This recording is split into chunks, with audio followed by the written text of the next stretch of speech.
Oh my god, I've been live for 6 minutes already. Oh no. I'm so sorry, guys. I just realized. Um, oh, that's crazy, dudes. I'm so sorry. Anyway, I'm here and we're getting to work. I set up the show and then like noticed like, oh, my laundry's ready to come out, you know? And then I just went and I apologize. Anyway, here I am. Back to work in the studio. I've never done that before. I can't believe I did that. I don't know how that happened. I don't recall pressing go live. That's weird. Maybe I've got like internet gremlins.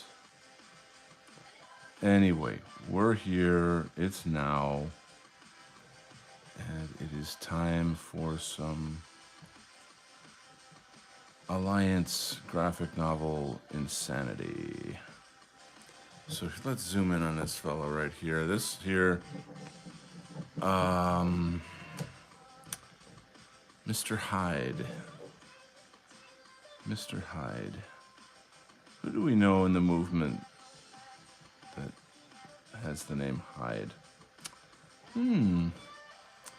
Anyway, a neat character. Sort of like a hyena man. The laughing hyena man. So, laughing has something to do with the messaging here. And away we go. Away we go. I'm so mad at myself that I don't know how I accidentally turned this stream on and then I walked away and did some shit and now I'm back. Anyway, I'm sorry for keeping you waiting. A lot of people kind of don't come in until a little bit later. Whoever's here, you want to say a quick hi in the chat so I know who's here? It'd be nice. I always try to get some interaction with the chat, and I think that's important. I think if you're going to do a show, you should talk to people, you know? Like, what's the point of doing this if you're not interacting with your audience? You know, it doesn't make any sense to me. I've noticed that a lot of people are kind of shy though. Like they're not comfortable with that. They want to just watch, you know. And to each his own. That's fine. But I feel like the conversations we get in are kind of where the fun is at, though. You know. Yeah. So that would be good.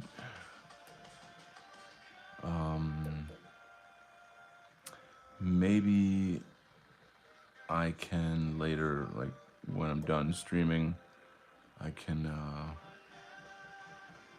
edit out that dead time, that dead space that was in there. I should figure out how to do that to salvage the video. Anyway, I am gonna talk. I had a great night last night. I went dancing. I'm back to going dancing on Saturdays.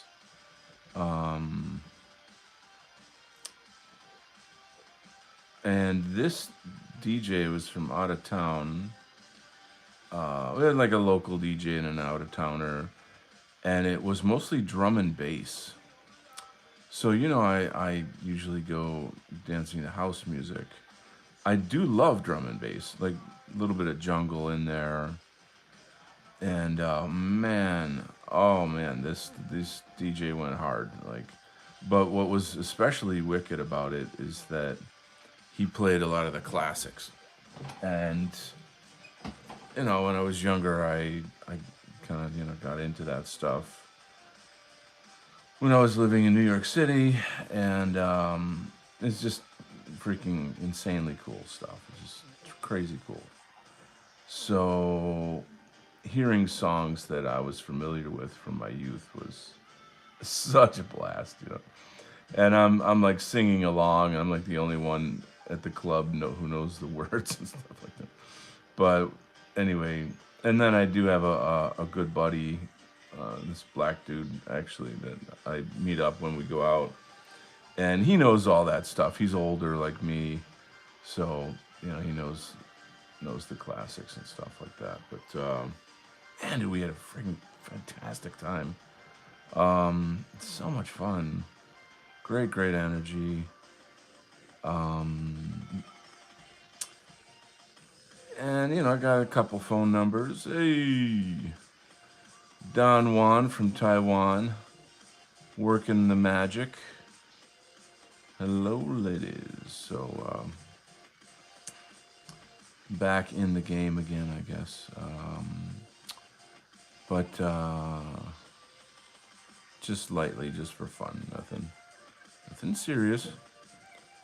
What was I going to say? Okay, but there was one bad thing that happened last night. There was this one woman who was older, I would say late 30s, and she looked kind of like a scenester, like she knew how to dance to drum and bass. Is kind of a style to it, and her like dress, clothes, physical style is sort of, it's like modern hippie, alternative hippie, kind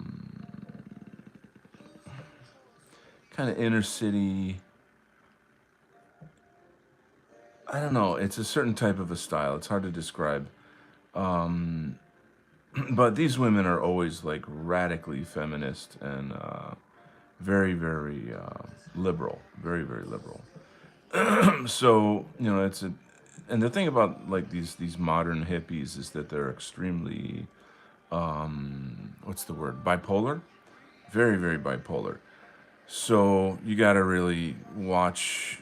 They come off like, oh yeah, free love, happy happy, let's all party and like let's be peaceful and crystals and tarot cards, man, like that kind of thing. But then they're just like one bad mood away from losing their shit. And I kind of had my eye. No, I wasn't like looking at her like sexually or something, but just had her on my radar, sort of, just like, okay, she's a bit wild, just kind of keep that on your radar. And so, because it does sort of kind of look like she might be high on some sort of drugs, just the way that she was acting, and she looked kind of tripped out. Let's put it that way. So I'm like, okay, whatever, no big deal. I'll just put it on my radar and go back to having fun. And then at some point, I noticed that she looked like she was wiping tears from her eyes, and she like sat down, and she was kind of seemed to be going through something. And then I was like, ah, shit, here we go. Now we know we're in for a shit storm here. Something's coming. And so I kind of move away a little bit. I'm like, I don't want to be near her when she decides to have her little breakdown. And then what's fucked up is she starts like kind of yelling at people and telling them to like move away from her. And she starts getting physical with people, and she's pushing them away, and the music's really loud, and I'm just, again, it's one of those things where like, okay, just kind of keep it on your radar here. Maybe she's just being stupid. Just kind of ride it out. You know what I'm saying? Well, then like two of my friends come up to me and they're like, "What's up with that bitch? She said this to me, or she pushed me, or some shit." And then I'm like, okay, it's escalating. And then she does it to me. She tries to push me and says like, get out of my way. Get out of my way. You're on a dance floor at a club. It's, get out of my way. What the fuck retarded shit is that?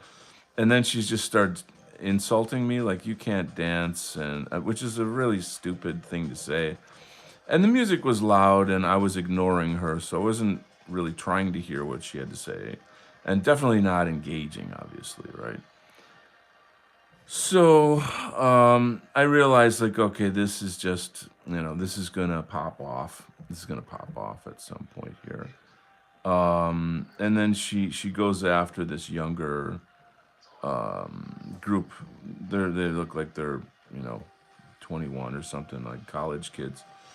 And the beta male in the group, turns out, he starts yelling back at her. And it turns out he's not a beta, like, I'm like, well, it's good to see that he's like, fuck off, fuck off. You go over there, go fuck yourself, And so I can now, it's like, it's on, basically. She finally found the people that would start a fight with her. You know what I'm saying? So she goes on, and then somebody finally goes to get security.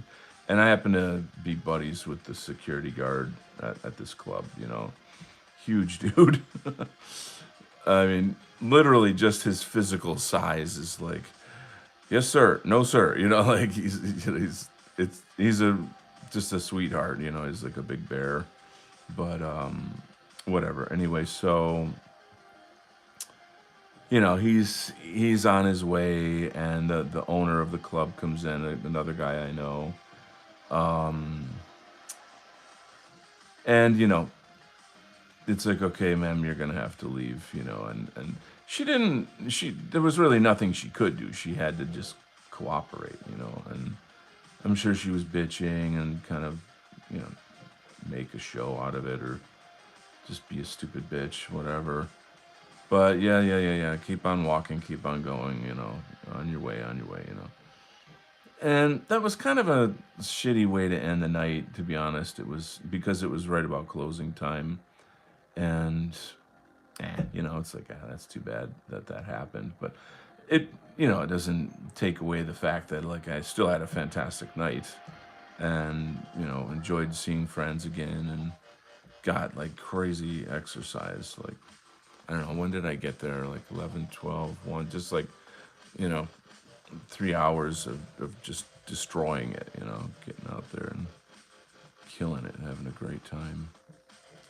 But anyway, so now I'm leaving and I walk out into the street, and she's right out there with her little clan of, like, feminist psycho bitches. And I'm like, fortunately, I didn't have to walk in that direction, like towards them. I would have probably been a target of some kind. I mean, not that again, I would have just kept walking, because there's no, you just don't engage these idiots. But it is still is one of those, like, well, you never know, like, what could happen. Not like I'm scared, but I'm not looking for trouble. I'm not looking for physical confrontations or anything like that. So that's my story, but it got me thinking about how, like, the end stage of feminism is like madness.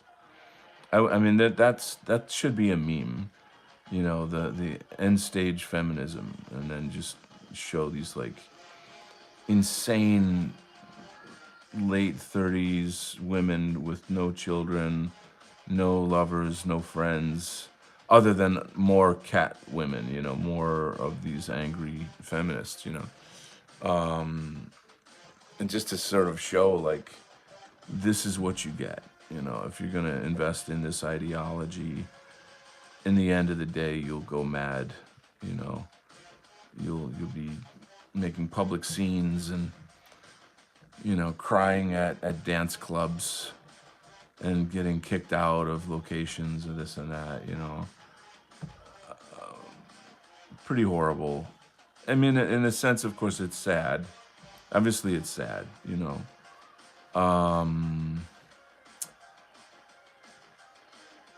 But shit, man, I don't know. We've tried and we've tried, you know. And then that kind of led me to think like the cities are gone, you know, like the cities have been. It's a horrible thing to say. It feels terrible to say that, but it's like, are there any cities in America that are not overblown with like psychotic liberals? Are there? Yeah, maybe somewhere. I don't know, but it's pretty harsh. You know, it's pretty harsh. Um, I don't know. Wow, nobody wants to chat today. That's sad. Now I feel sad. I'm kidding. I don't feel sad, but it's nice to, you know, talk with people. Um,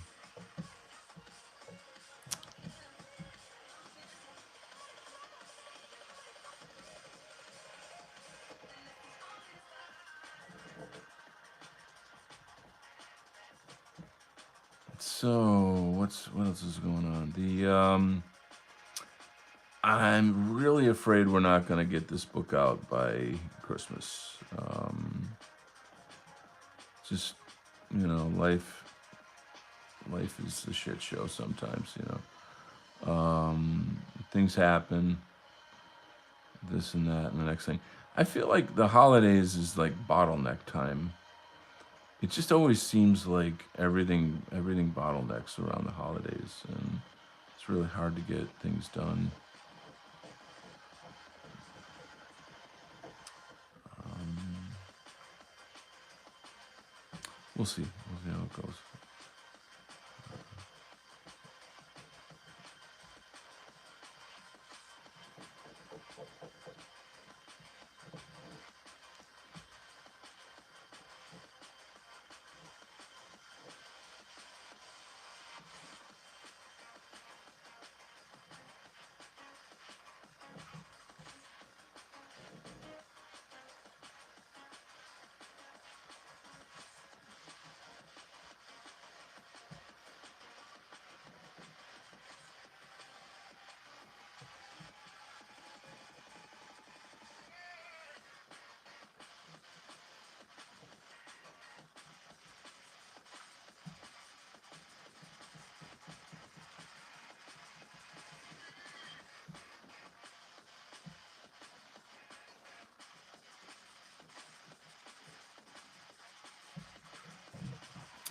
Wild.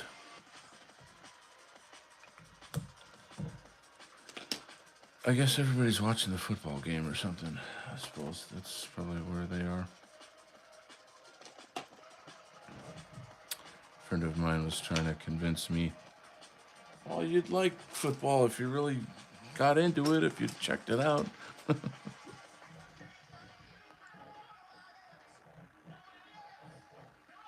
well.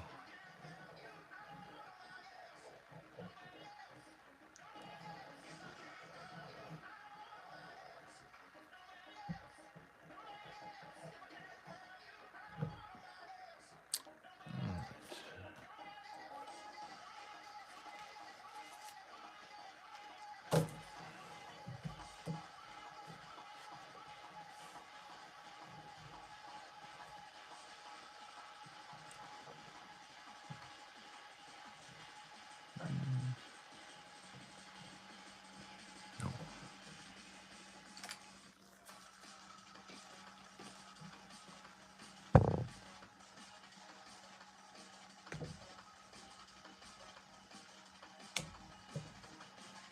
All right. Any drum and bass fans in the audience?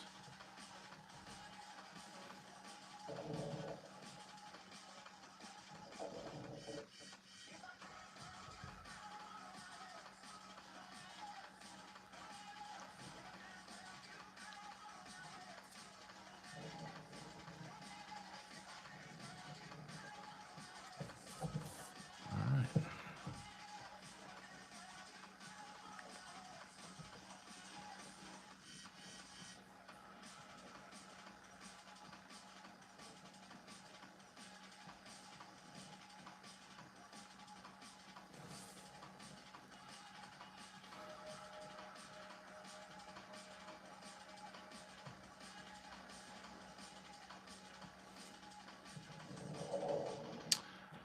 gotta say, this has been the least Christmassy Christmas that I've ever had. I'm so not there as far as like the mood, which is kind of, it's very odd for me. Like that's not my normal way. You know, I'm normally a big like Christmas nerd. There's a number of things I think, to be honest with you, ever since my mom died, has really. I don't want to say there's never going to be a good Christmas again, but it's yeah. I guess you gotta just kind of like, you know, try to feel it out. You know.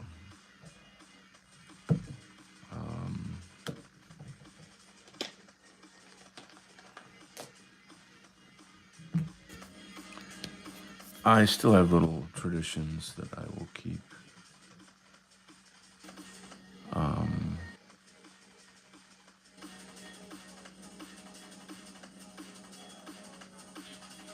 But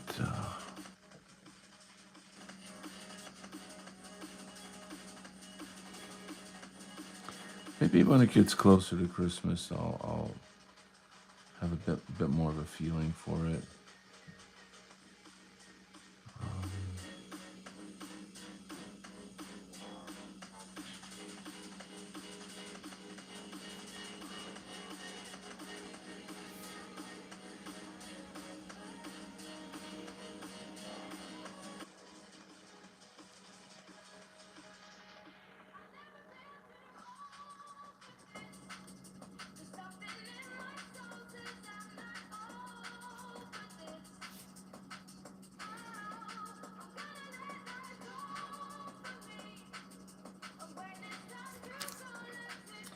That's quite a fierce face there, huh? Oh boy, boy.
It's crazy though. My head is like way in the future.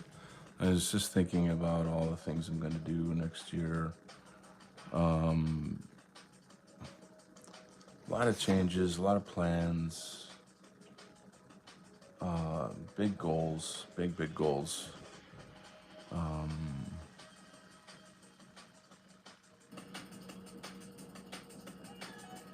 And kind of, you know, like when you really want to get to something that is important to you, that's pretty much I have that kind of anxiousness all the time.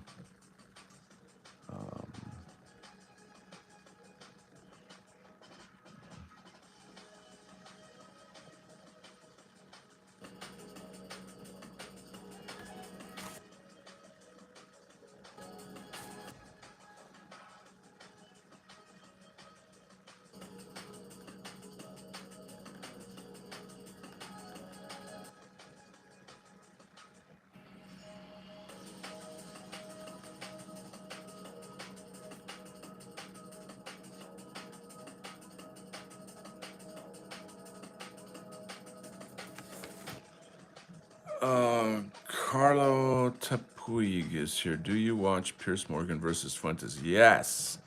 Now you're getting into it, my man. I'm glad you brought that up.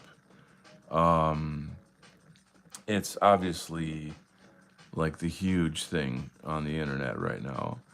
Every week there's a new huge thing, you know. But yeah, as you know, I've been following Fuentes very, very closely. Um, you know, and it's, I think the average person in the movement has a sense of like how that went down, how Pierce tried to, you know, several times to put him in like a gotcha moment, you know. It's very, very significant in terms of like the movement of the Overton window,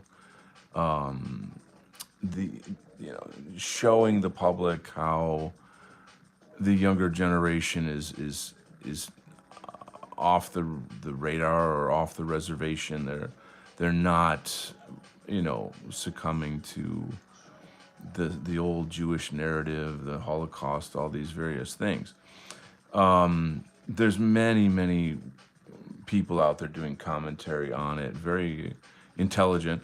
One part of that I really like and I recommend people check out is Louder with Crowder got on Pierce Morgan and basically tried to like in a kind way say, listen, buddy, you don't understand what just happened, and I'm gonna help you understand like what's going on. Like this is the reality of the situation, the difference in the generations, the ideological things. This is where you fucked up. This is where you went wrong, and this is literally, you know, here's what is going on. You know, and I mean, I don't have a lot of respect or love for Pierce for various reasons, but wow, I mean, it was a huge victory for Fuentes, obviously. What else can I say? Like he's just gonna continue to move forward, and it's the thing. It's what's happening. So I just got into a gigantic discussion with some of my friends on my Telegram channel. I'm like fresh off of this conversation, and so I'm still kind of reeling from it, or a little tender from it, if you will, almost, because my one friend who I adore and respect very, very deeply absolutely hates Fuentes, and he is an extremely, he's been around a lot longer than I have in the movement, and he's got his own perspective on things. So when we discuss this, it's not in like a fight mode. It's not contrarian. It's more like, you know, okay, well here's a point. Well, here's a counterpoint.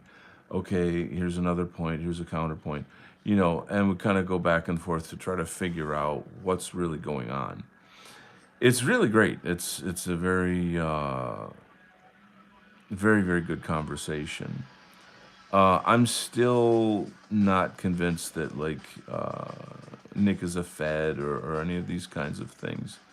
However, I am seeing things about Nick that I don't like, and I'm getting, you know, I don't know how to say it. Like I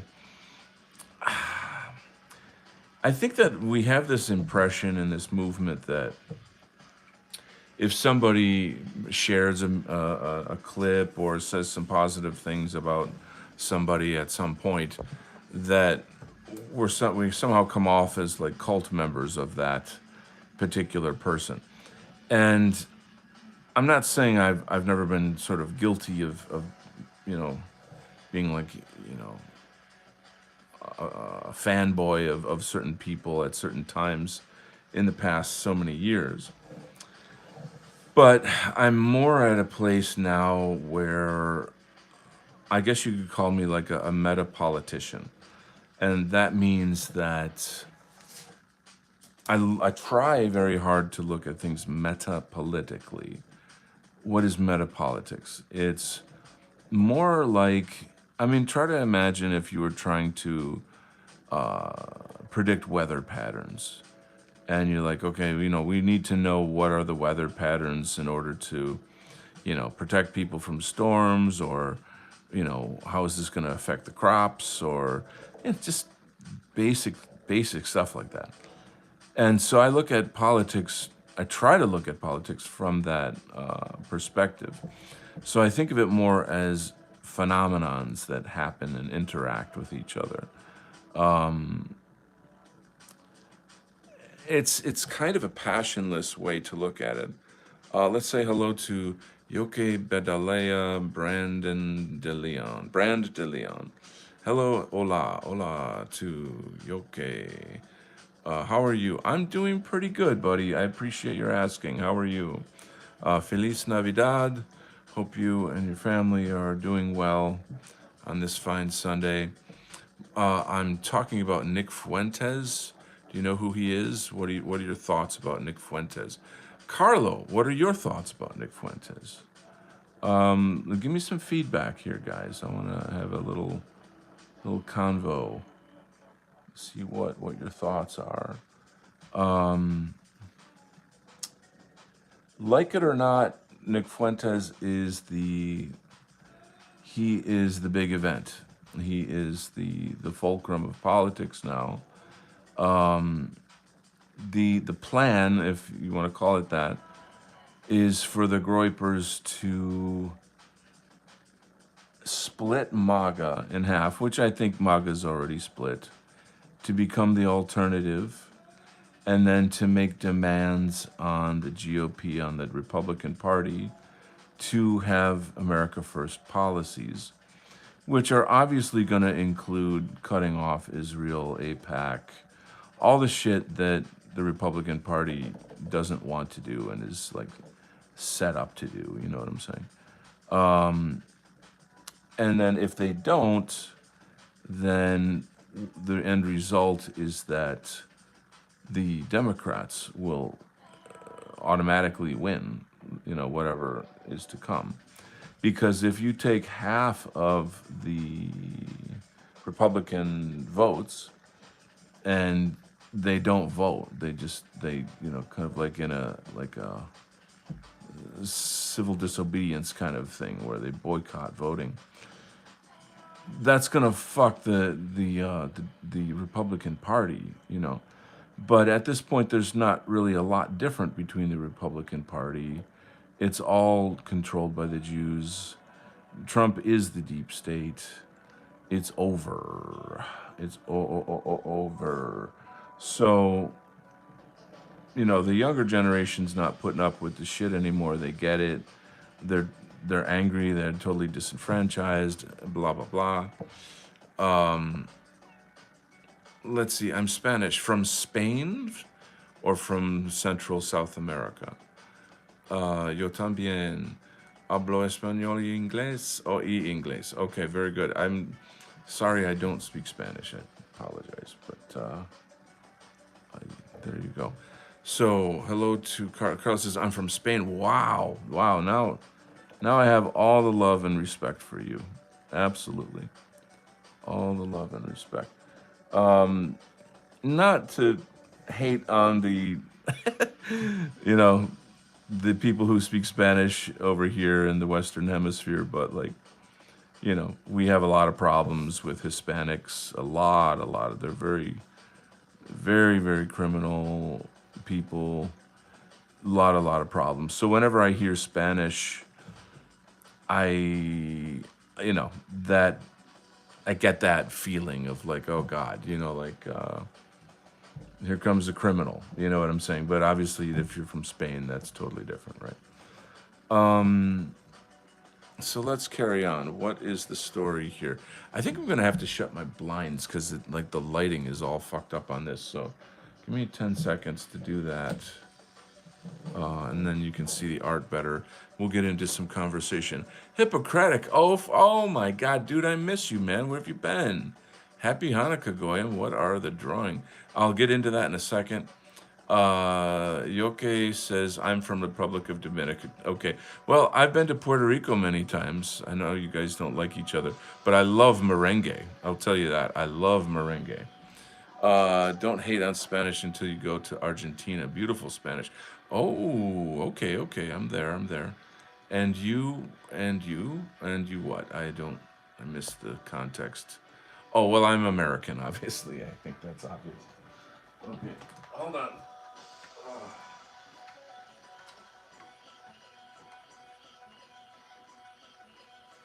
Okay. So, what are we drawing? This is a graphic novel. Well, here's what you want to do. You want to go to what's it called? NewDelphiMedia.com. I'll actually spell it for you guys to see. I'm going to zoom in on this. Go to New Delphi Media.com.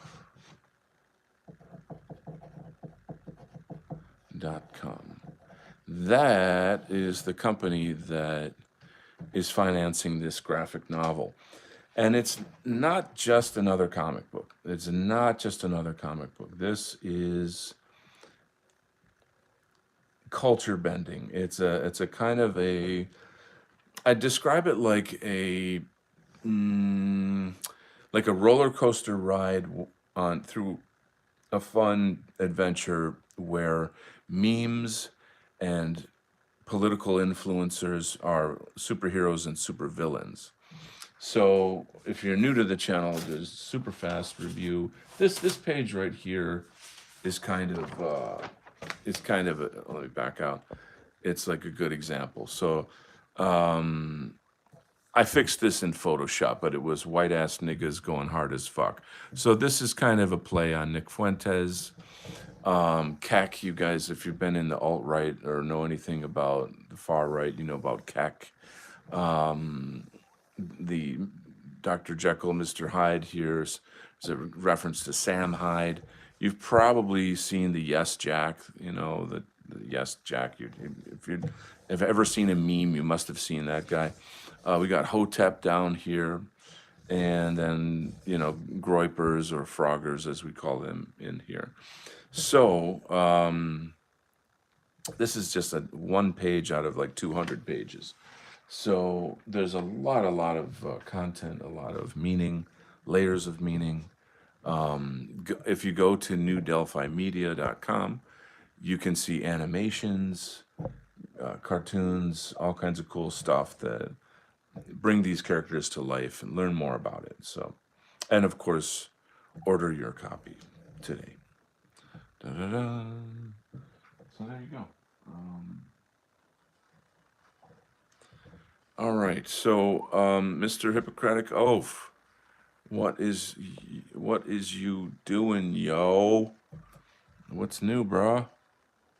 Haven't seen you in a while, man. What's going on? What's your take on Nick Fuentes?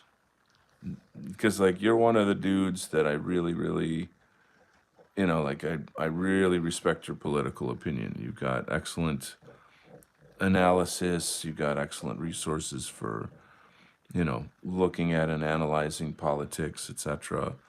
So, I really, really want to hear your thoughts on Nick Fuentes.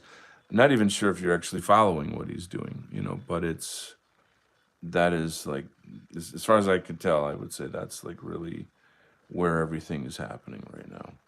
Yeah.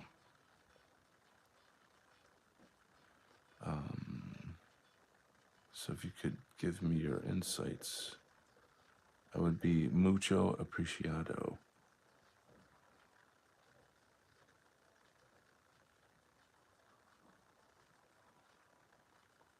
Very good. There's a couple things I don't agree with.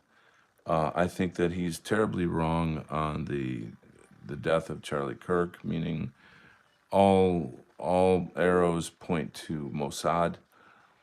Ian Carroll does a pretty strong video commentary on like why is Nick denying this. Like, why is he out of the loop on this? It's I always say, like, how can someone so smart be so dumb?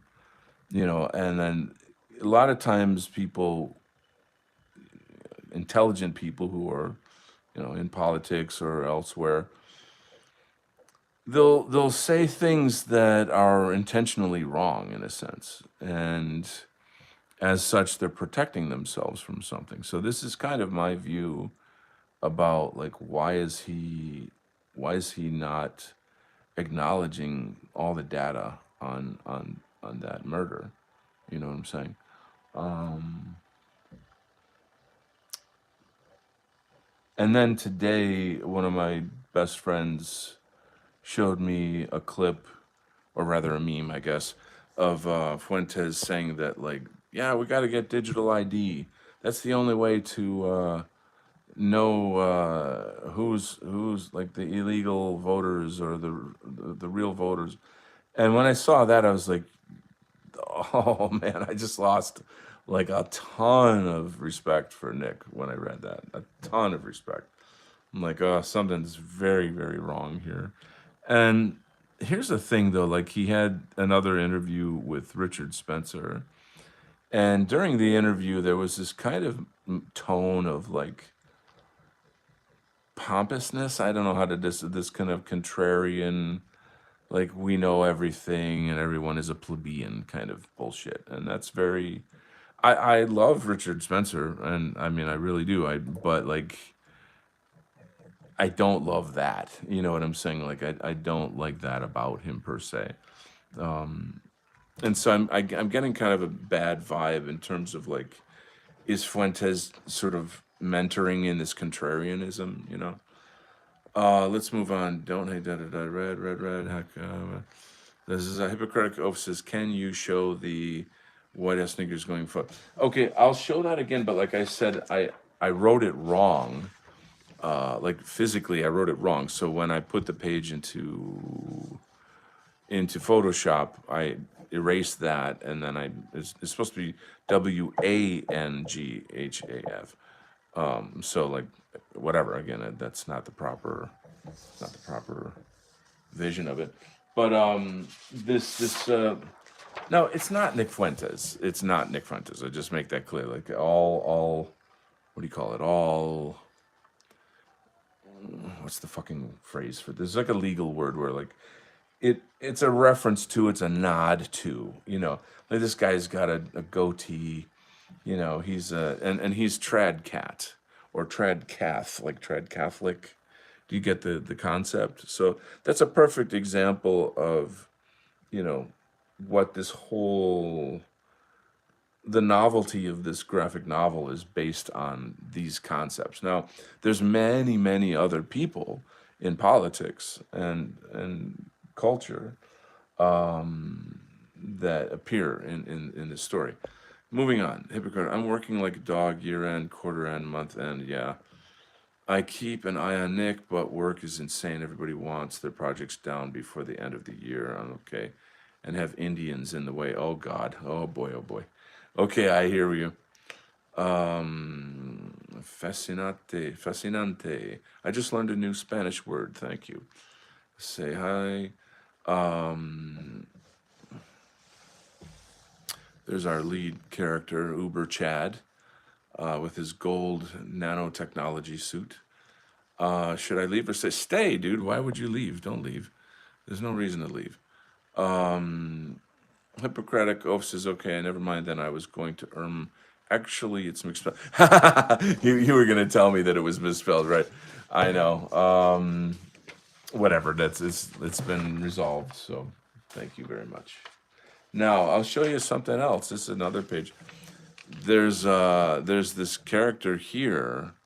I don't know if you can see his what's the word? There's just certain qualities about this guy that might give you a sense of who he could be. There's Trad Cat again, and there you got, like, the trolls. You guys, you've seen the troll face before.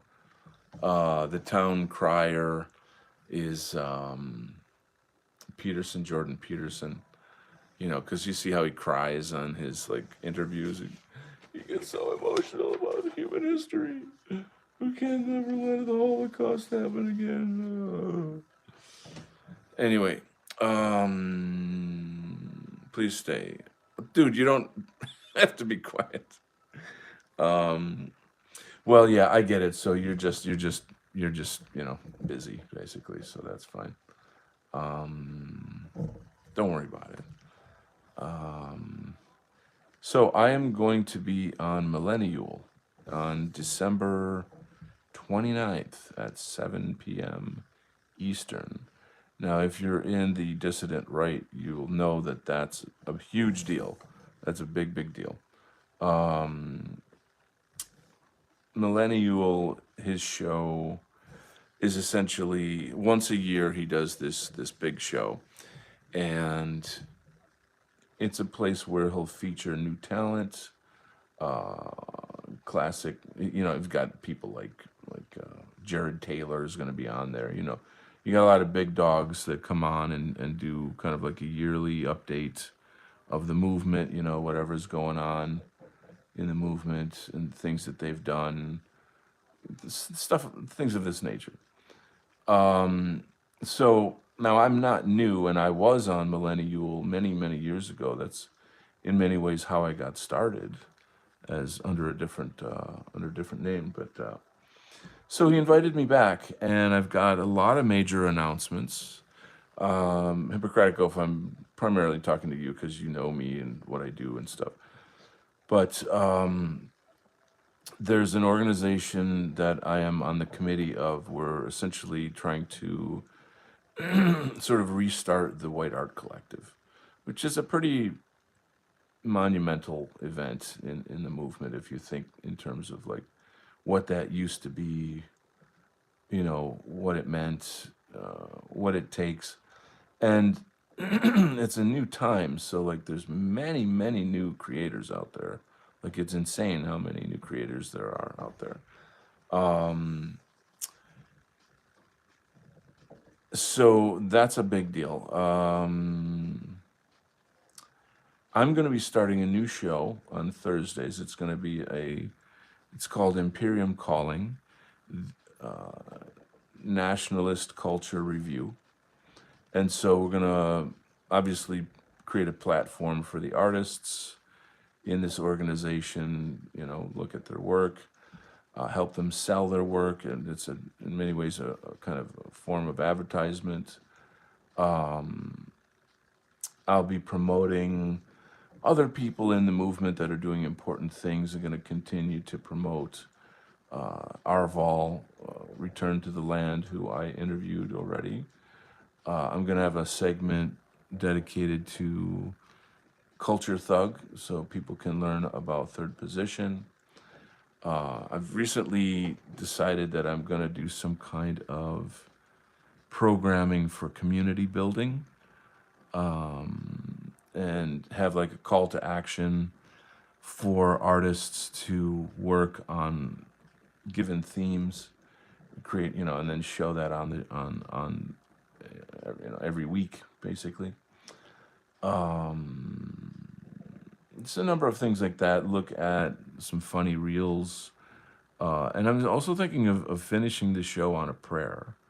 I think this is a kind of a beautiful idea, to try to harness the power of prayer.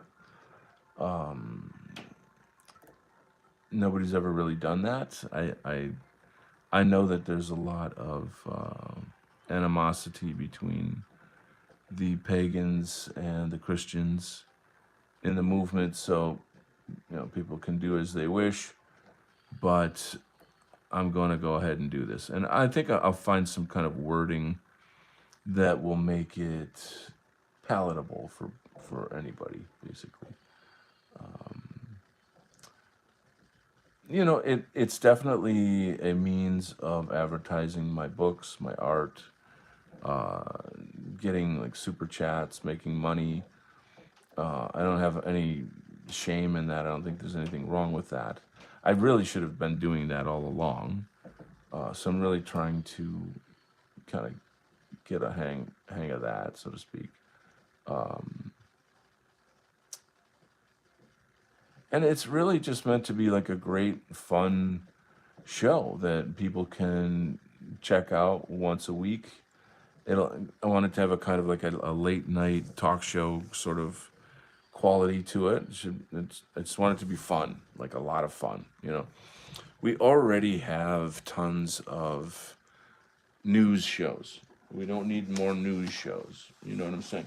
In addition to that, there's a lot of new news shows. Um, if you consider there's all these young guys that are like sort of waking up to what's going on, and they're like, oh my God, I've got to get out there. I got to start a show. I got to educate people. And while you and I have been doing that for, 10 years already. So that's great. That's good. That's fine. Let's read some comments here. Uh-oh, my battery is getting low. Let's read some comments. It's not you, just that the neighbors won't let me hear the live stream with their music. Oh, that's fun. Okay, cool. I tend to pepper Donald with questions. Please pepper away. Pepper away. Brandon says that happens to anyone. I also tend to bombard someone with questions, especially when it's my first time or hearing them. Well, shoot, go ahead, buddy. Knock yourself out. Are you an artist, or do you do any kind of? I'm just curious, like what brings you to my channel? Did it just pop up in your algorithm? Normally, people who come to this channel randomly are people that are trying to learn how to draw, people who want to learn how to draw manga, comics, things of this nature. It's just if it's part of the comics algorithm essentially. But I'm very political, though. I talk a lot about political analysis. I don't try to do it in a angry, preachy way, though. I don't think I come off like that. I'm passionate about stuff, and I can get hot and heavy on things, but I don't know. What do you guys think? Am I too preachy, or what? What are your thoughts? Let the feds jump in and share their opinions as well.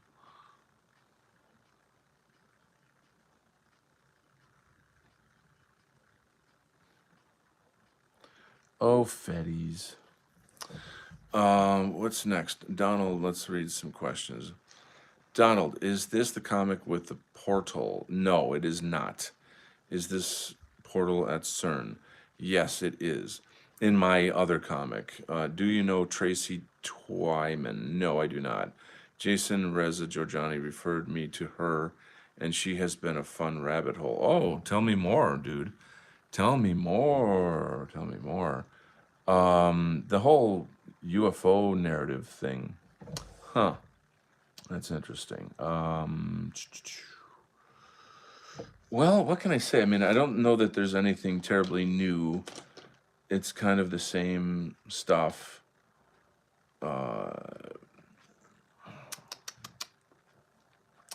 I'm getting really tired of the grift where it's like, full contact is coming, and we're gonna, this future utopian world of humans and aliens living in peace, and everybody's gonna have a flying car. It's like, and like, oh, the sun just exploded and with these rays, and there's new downloads, and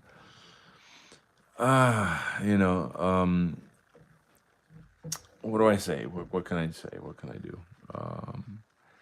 I am still obviously very engaged in my spiritual practices. I have been working with a friend on this Hermeticism project, and I'll be honest, I just had like the greatest epiphany of my life last night, and that is to create a kung fu form based on the seven principles of hermetics. And when I had that idea last night, I got some synchronicities that followed immediately that are, I interpret them as essentially God talking to me. Um, or I won't get too wacky with this, but it's essentially a confirmation that yes, do that. That is what you need to do. So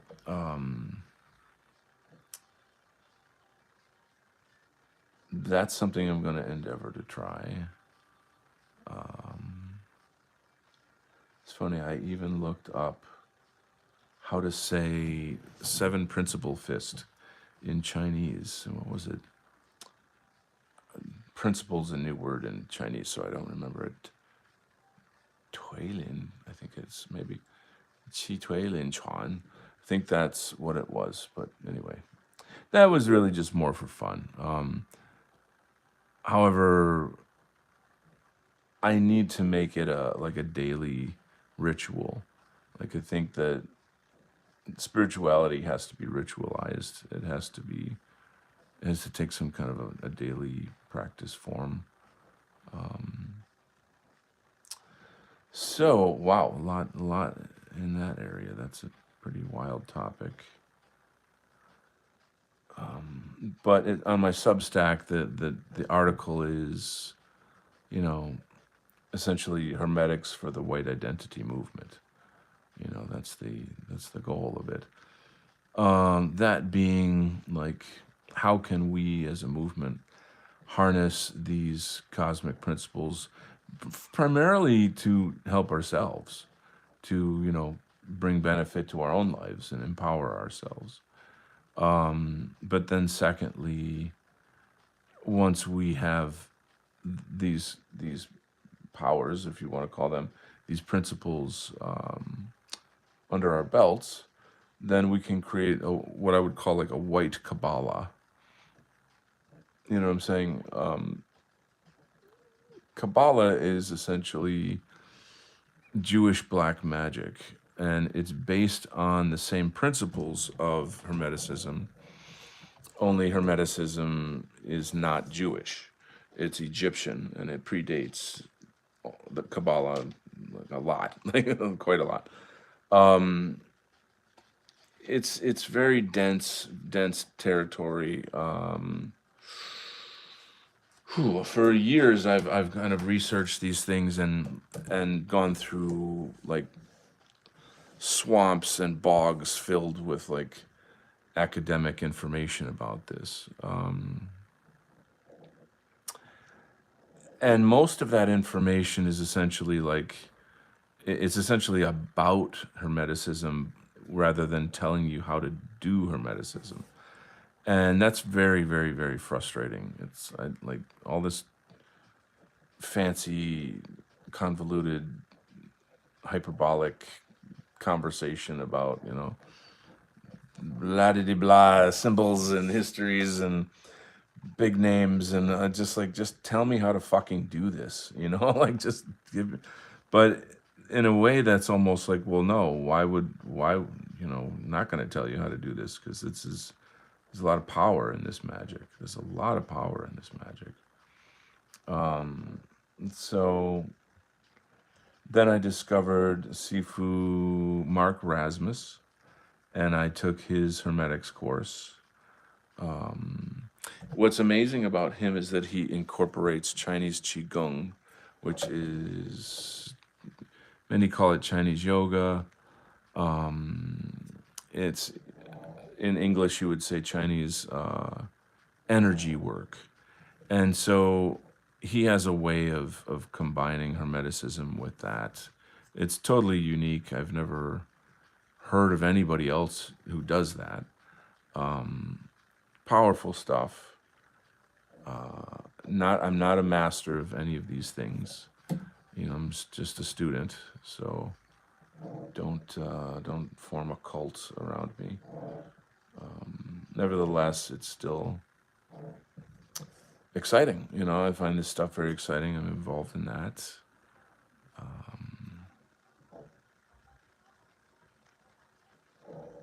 So these are projects that are underway. Tracy is not happy. Hold on, let's. I love Millennial. Looking forward to that. Oh, very good, very good. Yeah, so I don't know about Spain, but in America, it's December 29th at 7 p.m. Eastern time. Eastern time. So if you can figure that out. Let's move on. Back to the questions. Hippocratic Ghost says, no, Tracy's not happy, not a happy New Age hippie, but your portal is prophetic and lines up with Tracy's views on CERN. See, people are starting to notice that I do have the ability to foresee the future. My comics have, and my stories have had that. Not many people know it because they don't read my stuff or whatever. They're not aware of it. But I've discovered, like, okay, years ago when I started my first brand, I created a web comic called American Zarathustra, and that was a, sort of a, you know, kind of a spiritual, nationalistic superhero type character who essentially came from the future. And his thing was like, I've come back through time to kill liberalism because it's going to destroy the world. And so in this, and I made this in like 2016. And then in the story, I had many, many different examples of different things. And within the sort of years after Trump, all of those things came true.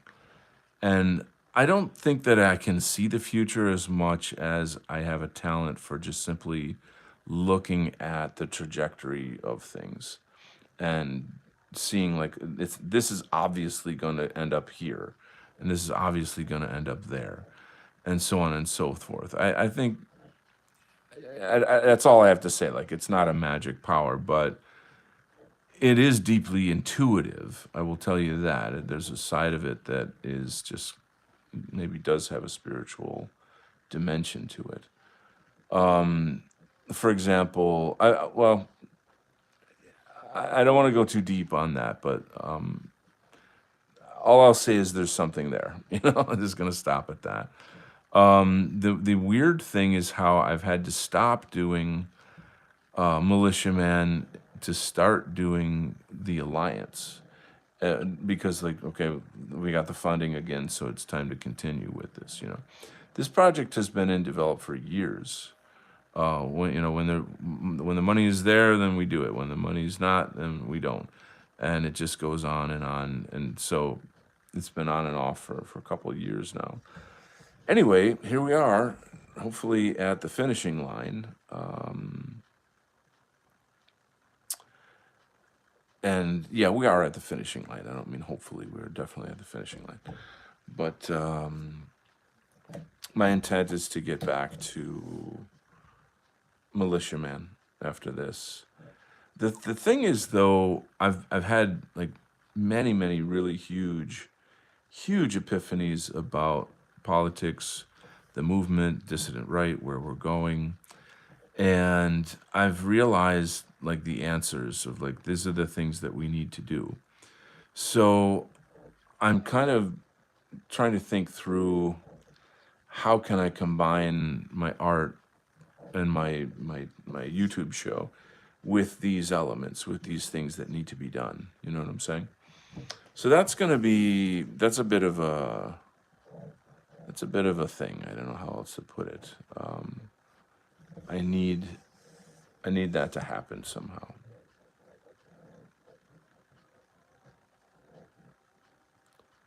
Yeah, and it will. I always come up with an answer somehow. Let's read some chats. Any news from Olivia Key? Oh God, that is so sad. I love her so much. There was one fucking Antifa that there's a woman who harassed her and her husband so hard and for so long that it shut her down. Like she backed out of the whole movement and doesn't make. I mean, she probably makes music, but I don't know. She's gone. Like she's gone, and she was one of the greatest songwriters that we had. So like, it just demonstrates to you the evil of Antifa, the evil of the far left. But it also demonstrates like how we as a movement have to be resilient. I can't get into the personal details, but I recently encountered some Antifa terrorism in my personal life. And I'm not at liberty to talk about it on the internet, but I had I faced it and I defeated it. And so that happened. And here I am, and just keep going. Like, don't stop. That's what they want you to do, is to fucking stop. To shut up, go away, disappear, die. That is their mission. So being out here doing what I do, even as silly as it is, if it's comics or something, it's still politics. It's still, I've got skin in the game, as they say, you know what I mean? So I don't know. I feel really strongly about that. That's a whole other topic. I'm really heartbroken about Olivia Key. Hippocratic Oath says, anyway, when she was talking about CERN, I remembered your Baphomet, and I did Leonardo DiCaprio pointing at the screen. There it is. There it is. Yeah, exactly. When she started talking about Cain and Baphomet, talking to their stupid peeps. Wow, bro. Wow. Hippocratic Oath says, she said Eden is Atlantis. Ah, yes, of course, of course. And oh God, what time is it? Okay, I'm good. I'm good. My phone's gonna die soon, so I hate to say I'm gonna have to wrap the show up soon too. But I've been going over an hour. Reading on. Eden is Atlantis, and it was a lot worse than the few lines we have in the Bible. Eden was nearly completely submerged. I don't want to say too much because I want your view on the portal. So, I mean, there's only so much you can know. They're not going to tell you everything. They've got people who like leak information. And I haven't read every single article about it. So I can only tell you the limited information that I know or that I have. They have opened up a portal to another dimension in which they have communication with entities or beings, as they call them. From the information I've gotten from it, these entities and beings are most likely demonic. Now, like, demons and aliens can be the same thing. Angels and aliens can be the same thing.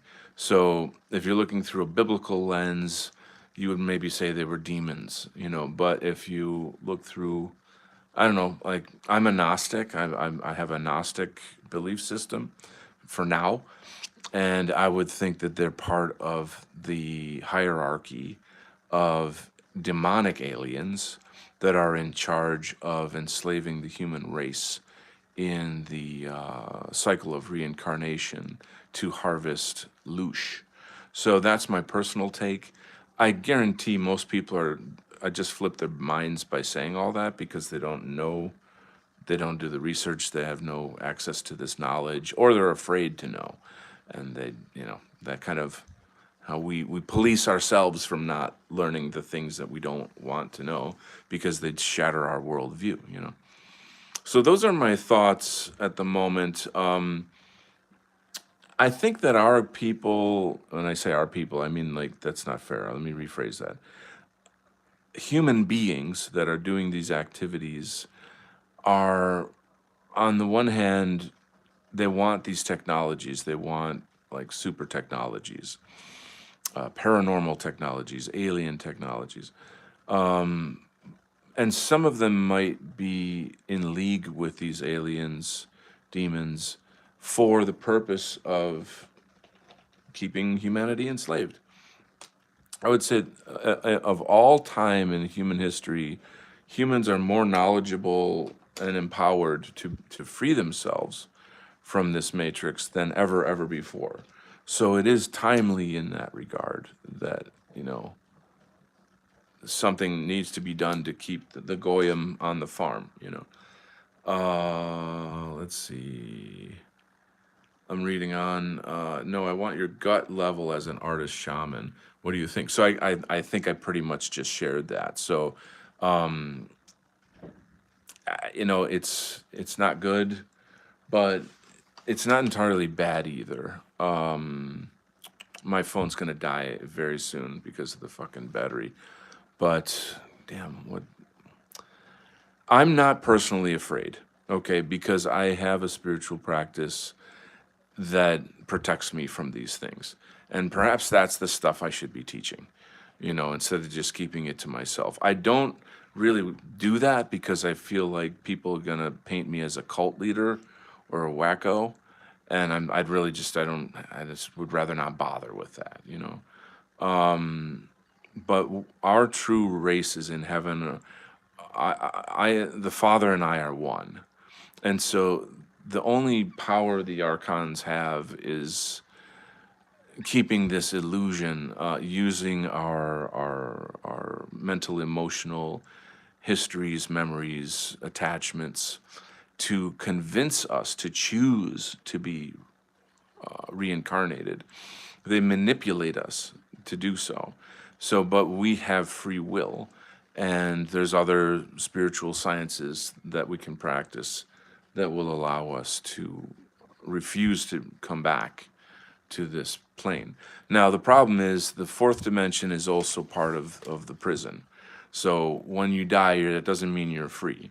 You're still, that's like the prison yard where the inmates get to wander. And it's not necessarily a safe place either. But at the same time, there are heavens per se. There are, I'll just call them like, heavens that you can stay in temporarily. I don't know. That with my battery dying, it's not like time to go into that.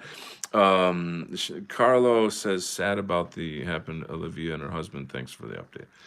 Hippocratic says, oh, Cain is in a prison. He is the black sun. Oh, wow. I'll try to catch you another time as work permits. Dude, yeah, let's reconnect, man.